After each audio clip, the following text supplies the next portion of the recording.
नमस्ते दोस्तों, आपका स्वागत है हमारे YouTube चैनल मनोरंजन स्टोरीज पे। आज हम आपके लिए लेकर आए हैं चोरों को पड़ गई मोर स्टोरी। दोस्तों, एक गांव में एक राजा रहता था। उसकी शादी होती है, साल 2 साल बीतते हैं, उसकी कोई औलाद नहीं होती। ऐसे ही राजा की 7 शादियां होती हैं और कोई भी औलाद नहीं होती। तो उसका जो वजीर था वो बहुत ही सियाना था और वो राजा को एक दिन कहने लगा कि क्यों ना हम एक फ़कीर के पास जाकर पूछें कि क्या बात है। और वो राजा और फ़कीर और कुछ सिपाही लेकर वहाँ पर चला जाता है और वो जो फ़कीर होता है वो उनको वापस भेज देता है और राजा दोबारा उस वजीर को वहाँ पर भेजता है कि क्या बात होगी, उन्होंने मुझे क्यों वापस भेज दिया। तो जब वो फ़कीर वहाँ पर जाता है, फ़कीर के पास वो वजीर जाता है और पूछता है कि क्या बात है। तो उस फ़कीर ने बोला कि वो वहाँ यहाँ पर अपना जो गद्दी का था वो दोस्त खाने आया था, वो अपने सिपाही लेकर आया था कि वो मुझसे जो भी फरियाद करना चाहता था वो अकेला आकर पूरी शिद्दत से करे। वो जो वजीर था वो दोबारा आकर राजा को बताता है कि वो फ़कीर ने ऐसे बोला है। तो राजा वैसे ही करता है, वो अकेला उस फ़कीर के पास जाता है और उसे फरियाद करता है कि मेरी कोई भी औलाद नहीं है, मुझे औलाद चाहिए। तो वो फ़कीर कहता है कि तुम्हारे जो औलाद इसीलिए नहीं हुई क्योंकि तुम्हारा टैक्स बहुत ज़्यादा है और तुम्हारी वजह से गरीबों को, लोगों को, जो गरीबों के बच्चे हैं उनको भूखे पेट सोना पड़ता है। तुम्हारी जो प्रजा है वो तुमसे बहुत दुखी है। तो वो कहता है कि तुम तब तक बाप नहीं बन सकते जब तक तुम इनका पेट नहीं भर देते। तो राजा वापस आता है और उनका जो टैक्स है वो कम कर देता है और सभी घर में राशन पहुंचता करता है कि आज के बाद कोई भी मेरे राज में भूखा नहीं सोएगा। तो ऐसा करने के बाद राजा फिर से फ़कीर के पास जाता है और कहता है कि मैंने वैसे ही किया जैसा आपने कहा था। तो फ़कीर कहता है कि ठीक है। फ़कीर उनको 7 सोटियां दे देता है और कहता है कि तुम्हारे घर के सामने जो आम का पेड़ है उसमें जाकर एक एक रानी को एक एक सोटी पकड़ाना और इस सोटी से रानियां एक आंख आम तोड़ लें और सुबह उठकर खा लें। राजा वैसे ही करता है, जाकर अपनी रानियों को एक एक सोटी देकर वहाँ पर आम तोड़ने के लिए ले जाता है और कहता है कि सुबह उठकर आम खा लेना।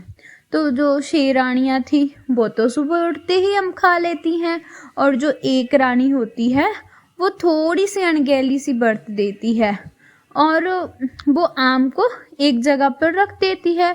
उसका आम होता है जो वो चूहा काट जाता है और वो रानी को पता नहीं चलता, वो 2 आम खा लेती है। समय बीतता है, सातों रानी के पास बच्चे होने वाले होते हैं और जब बच्चे होते हैं 6 रानियों के तो बच्चे बिल्कुल सही होते हैं। जिस रानी ने चूहे का कटा हुआ आम खाया था वो बच्चा मदरा पैदा होता है, बौना पैदा होता है। तो वो रानी राजा को बताने से डर रही होती है कि अगर मैंने राजा को बताया तो राजा मुझे मार देगा। तो फिर ऐसा होता है कि राजा बहुत गुस्से में होता है कि ऐसा कैसे हो गया। चलो समय बीतता है और रानी नहीं बताती और जब वो राजा को उस फ़कीर ने बताया कि अगर इनकी जो परवरिश है वो रानियां खुद करे तो अच्छा होगा। तो वो फ़कीर के कहने पर वो जो बौने की माँ होती है वो उसका बहुत ख्याल रखती है। वो सोचती है मुझसे पहले गलती हो गई, मुझसे अब कोई भी गलती नहीं होनी चाहिए क्योंकि मेरी गलती की वजह से मेरा बच्चा बौना रह जाएगा। वो उससे बहुत लाड प्यार करती है, लेकिन जो 6 रानियाँ होती हैं वो अनगेली कर देती हैं। वो अपनी जो औलाद होती है वो अपनी नौकरानियों के भरोसे छोड़ देती है। वही उसे खिलाती, वही उसे खिलाती, वही उसे सुलाती। वो दासियों के सहारे ही पड़ गए। समय बीतता है, जब वो बड़े हो जाते हैं तो वो जो राजकुमार होते हैं वो तो एकदम गबरू जवान होते हैं, लेकिन जो वो सातवां होता है वो बौना हो जाता है। वो उसका सभी मजाक बनाते हैं कि ऐसा है, ये ऐसा है।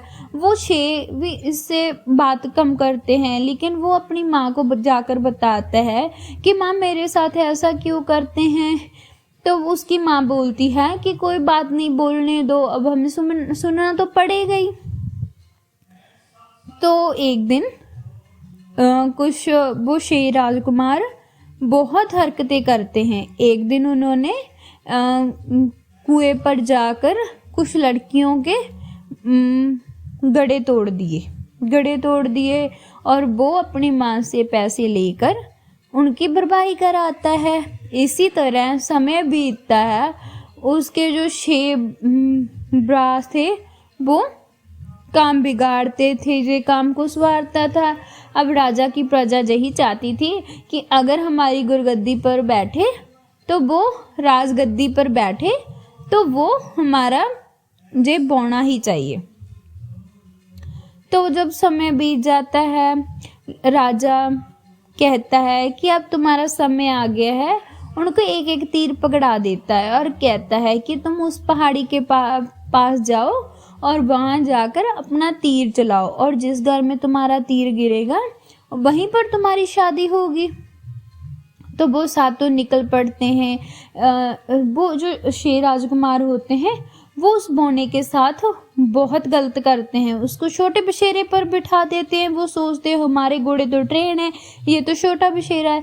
लेकिन वो छोटा बशेरा भी बहुत अच्छे से उसे ले जा रहा था उन घोड़ों के साथ।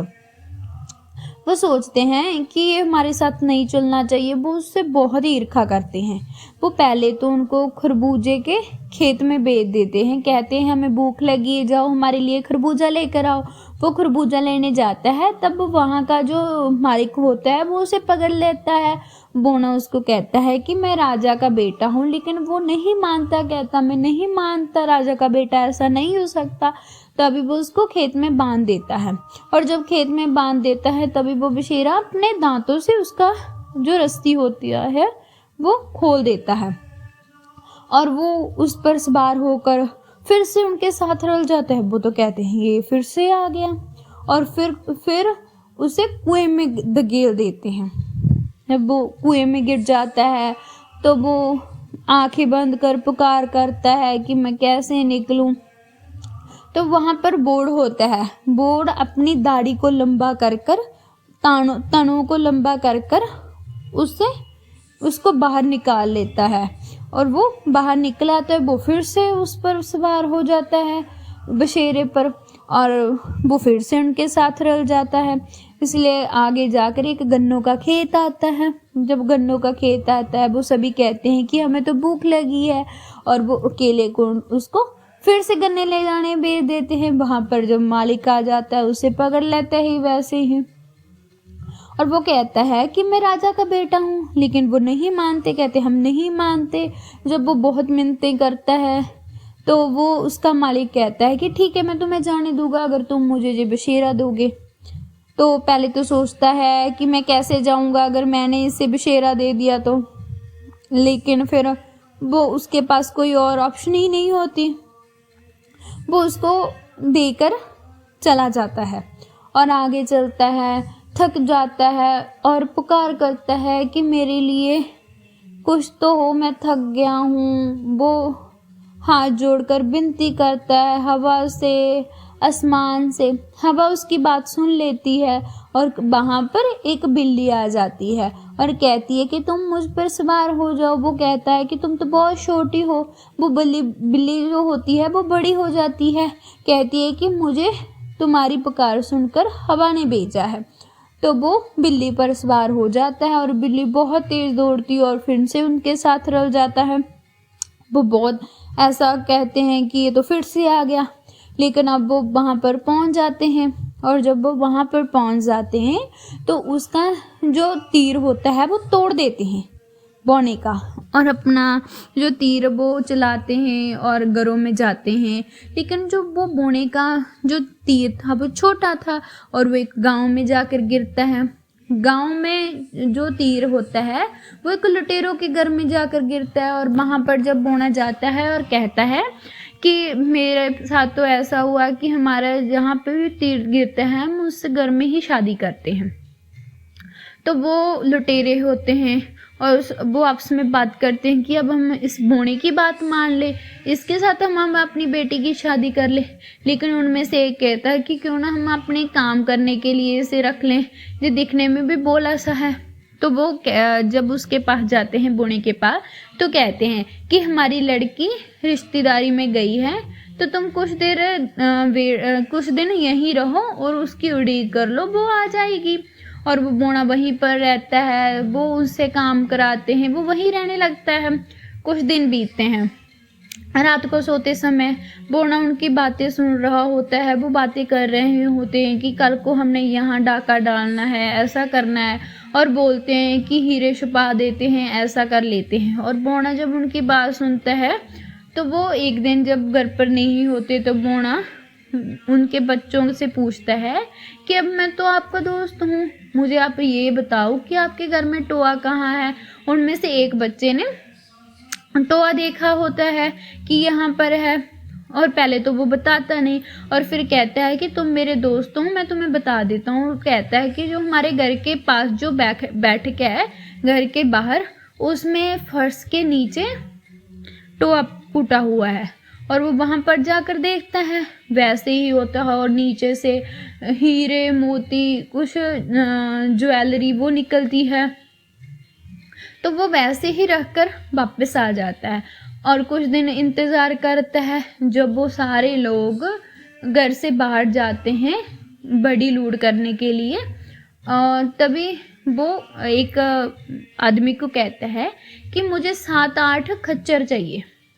जब 7-8 खच्चर चाहिए तो वो इंतज़ाम कर देता है और वो सभी खच्चरों को पेड़े में हीरे डालकर उसको खिला देता है, गधों को खच्चरों को खिला देता है। और जब खच्चरों को खिला देता है वो खच्चरों को रातों रात राजा के पास ले आता है, और राजा उसे बहुत डांटता है, कहता है कि इनको देखो जैसे अपनी घरवालियाँ इतनी सुंदर लेकर आए हैं, अपनी राजकुमारियाँ, और कहता है कि इतना धन दौलत लेकर आए हैं, इतने घोड़े, इतने हाथियाँ, इतना सब कुछ। और वो कहता है कि अब मेरी बात तो सुनो, और कहता है, और वो राजा कहता है कि अब तुम बताओ। और वो एक जड़ी निकालता है और एक खच्चर को खिला देता है, और जब खच्चर को मोक आती है, जब वो गोहा करता है तो उसके साथ हीरे गिरते हैं और सभी देखकर हैरान हो जाते हैं। और वो शेर सोचते हैं कि ये तो कुछ बड़ी मुर्गी को हाथ मारा है इसने। और फिर राजा बहुत खुश होता है। उसको वो शेर कहते हैं कि तुम हमारा सब कुछ ले लो, जो खच्चर हमें ले लो। पहले तो बोलते हैं कि हमारे जो गधे हैं, हमारे जो घोड़े हैं, हाथी हैं, तुम ले लो, और जो खच्चर मुझे ले लो। वो बौना नहीं मानता।